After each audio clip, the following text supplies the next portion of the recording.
buong mundo sa ginagawa ng China sa atin pagkatapos meron tayong makita at mabasa. Ang Philippine Coast Guard na natin gumamit ng water cannon. Fake news! Ayan na si Undersecretary Claire Castro, Presidential Communications Office Palace Press Officer. Attorney Claire, ma'am, magandang umaga po. Yes, good morning, Aljo. Opo, Good morning sa lahat ng kababayan nating nanonood at nakikinig sa'yo. Good morning. Ano po ang inyong masasabi sa ginawa pong inquiry in aid of legislation, pinaka-latest na ito kahapon? Kasi sinasabi dito ng ilang mga kongresista, ma'am, parang crisis na ito nangyari, spread of fake news and misinformation na dapat nating address. Reaksyon niyo po?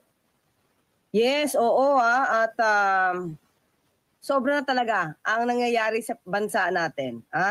Well, anyway, hindi ko alam kung ganito rin ba sa ibang bansa. Nagkalat talaga ang fake news peddlers. At pinagkakakitaan kasi. Maliban sa siguro meron silang pinupush, no? Na politiko o grupo. At the same time, pinagkakakitaan. So, nagiging ano sila for the views.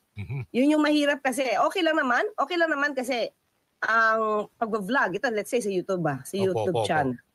Okay lang naman na kumita ka kung ang i-spread mo katotohanan at hindi yung paninira at pag-twist ng facts. Yung kasi mahirap kasi marami ring mga nanonood, marami din naman na i-influensyan ka. Tapos ang pinifeed mo sa kanila twisted facts. Yun. Di ba? Yun yung mahirap.